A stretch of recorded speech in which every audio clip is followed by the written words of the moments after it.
जनकपुर नाम के गांव में रमेश नाम का एक आदमी चना चाट बेचा करता था। उसके यहाँ काम करने के लिए एक भोला नाम का नौकर था। रमेश अपने ठेले पर चना चाट बनाकर सुबह से लेकर शाम तक बेचा करता था। रमेश के चना चाट में एक अलग ही स्वाद था, जिसके कारण सभी लोग उसकी चना चाट खाने बड़े चाव से आया करते थे। रमेश का जहाँ ठेला था उसी के सामने रघु नाम के आदमी का बहुत बड़ा होटल था। रमेश का चना चाट का धंधा अच्छा चलने लगा था। तब से रघु का धंधा जैसे बैठ ही गया था। एक दिन रघु अपने नौकर शिवा से, अरे शिवा, ये रमेश चना चाट बड़ा ही फेमस हो रहा है। इसकी वजह से हमारा धंधा ही नहीं हो रहा। हाँ मालिक, आप सही कह रहे हो। उस रमेश की वजह से हमारे होटल में कोई नहीं आता। हमारे सारे ग्राहक उसी के पीछे खींचे चले जाते हैं। शिवा सुनो, उसके चना चाट की क्या खासियत है ये जरा पता करके आओ। तभी शिवा रमेश के ठेले पर चला जाता है और शिवा रमेश से कहता है, रमेश भाई, मुझे एक प्लेट चना चाट देना जरा। हाँ, अभी देता हूँ। ऐसा कहकर रमेश चना चाट बनाने लगता है। तभी शिवा ध्यान से देखता है कि रमेश कैसे चना चाट बना रहा है। रमेश चने पर कुछ मसाले डालता है। उन मसालों की खुशबू बहुत अच्छी आती है।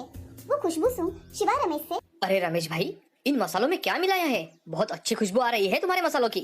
शिवा, वो हमारा सीक्रेट चना मसाला है, इसलिए इतनी खुशबू आ रही है उसकी। ये सीक्रेट मसाला कैसे बनाते हैं भाई? अरे शिवा, वो हमारे पुरखों से चला आ रहा है, वो हम किसी को नहीं बताते। इससे चना चाट का स्वाद बढ़ता है। ठीक है, मत बताओ भाई। ये लो शिवा, तुम्हारी चना चाट। रमेश भाई, ये लो तुम्हारे चाट के पैसे।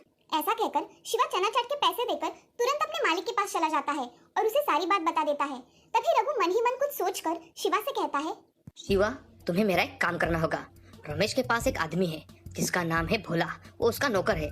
उसे शाम को यहाँ लेकर आओ, बाद में उससे मसाला कैसे बनाते हैं ये निकलवाता हूँ। अभी जाता हूँ भैया। शिवा भोला के पास चला जाता है और उससे कहता है, भोला, रघु भैया को तुमसे कुछ काम है, जरा शाम को घर जाते समय मिलते हुए जाना। जी क्या काम है शिवा भैया? रघु भैया मुझसे क्यों मिलना चाहते हैं? तुम्हें मिलने के बाद पता चल जाएगा। ठीक है। ऐसा कहकर शिवा वहाँ से चला जाता है। तभी शिवा होटल आकर सारी बात रघु को बताता है। रघु उसकी बात सुनकर बहुत खुश हो जाता है और शाम होने का इंतजार करता है। शाम होने पर भोला उन्हें मिलने के लिए उनके होटल में चला जाता है। भोला जब होटल में आता है तभी शिवा भोला से, आओ भोला, यहाँ बैठो। जी क्या काम है शिवा भैया? रघु भैया मुझसे क्यों मिलना चाहते हैं? तभी रघु अंदर से बाहर आ जाता है और भोला से, अरे कैसे हो भोला? हम ठीक है भैया, आपने मुझे बुलाया, कुछ काम था क्या मुझसे? हाँ भोला, मुझे तुमसे कुछ पूछना था। हाँ भैया, आप पूछिए, क्या पूछना है आपको? तभी रघु उसके हाथ में पैसों का बंडल रख देता है और उससे पूछता है, भोला, ये पैसे तुम्हारे लिए।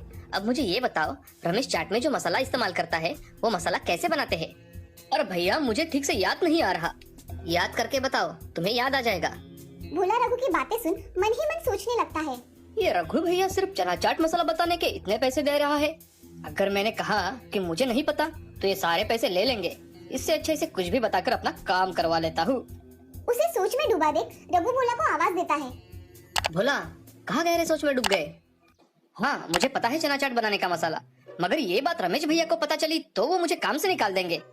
ऐसा कुछ नहीं होगा, हम दोनों पे विश्वास रखो। ठीक है। ऐसा कहकर भोला चना चाट मसाला बनाने के लिए साहित्य बताता है। रघु अपनी डायरी लेकर उसमें लिखने बैठ जाता है। 1 किलो चना दाल, 1 किलो जीरा, 1 किलो मिर्च, नमक, धने और थोड़ा खड़ा मसाला भी लेकर आना। रघु सब साहित्य लिख लेता है और रघु भोला से, अरे भोला, इसे बनाना कैसे है? मैं तुम्हें सारा सामान ला कर दूंगा, तुम ये मसाला बना कर देना मुझे।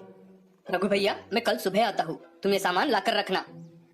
ठीक है। अब भोला पैसे लेकर घर चला जाता है और अगले दिन रघु की दुकान पर जल्दी आ जाता है।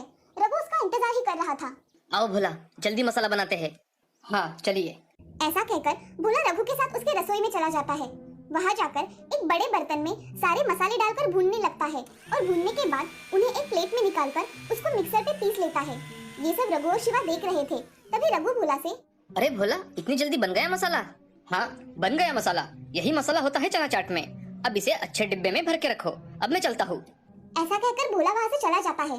बाहर आकर भोला खुद से, हे भगवान, मैंने तो उनको कौन सा मसाला बना कर दिया क्या पता। चलो, मैं अपने काम पर चला जाता हूँ। ऐसा कहकर भोला ठेले पर काम करने के लिए चला जाता है। इधर रघु और शिवा बहुत खुश होते हैं कि उनको वो सीक्रेट मसाला मिल गया। अब अगले दिन रघु अपना ठेला ठीक रमेश के ठेले के सामने लगा देता है। वो देख रमेश थोड़ा चौंक जाता है, मगर फिर से अपना काम करने में व्यस्त हो जाता है।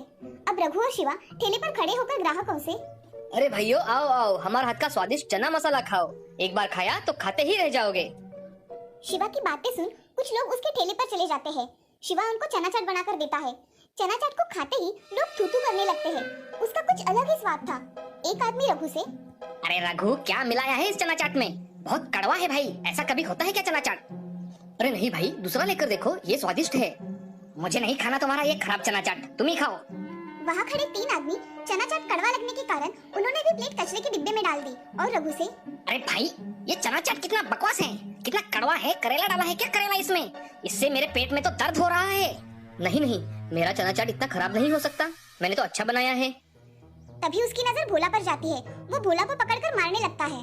भोला, इधर आ, तूने मुझे कैसा मसाला बना कर दिया? मैंने तो आपको अच्छा मसाला बना के दिया था, आपने बनाते समय अच्छा नहीं बनाया होगा। ये सब बातें सुन रमेश वहाँ आ जाता है और रघु से, रघु, तुम भोला पर इल्जाम क्यों लगा रहे हो? क्या हुआ है? इस भोला के बच्चे ने मेरा चना चाट मसाला खराब बना दिया है, इसकी वजह से मेरा कितना नुकसान हुआ है। मैंने कुछ नहीं किया मालिक। तुम्हें किसने बताया कि भोला को मेरा चना चाट का मसाला पता है? उसे कुछ भी नहीं पता।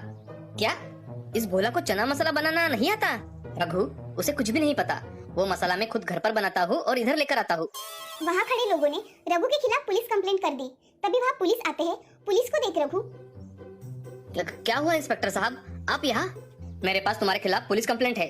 तुम्हारे चना चाट की वजह से लोगों के पेट खराब हुए हैं। खराब चना चाट बेचते हो, अब चलो जेल में। ऐसा सुनते ही रघु बहुत डर जाता है और इंस्पेक्टर साहब से, इंस्पेक्टर साहब, मुझे माफ कर दीजिए, मुझसे गलती हो गई, अब से मैं चना चाट नहीं बेचूंगा। ये सब पुलिस स्टेशन में जाकर बताना, अब चलो। पुलिस उनको लेकर वहाँ से चला जाता है और रमेश फिर से अपने ठेले पर काम करने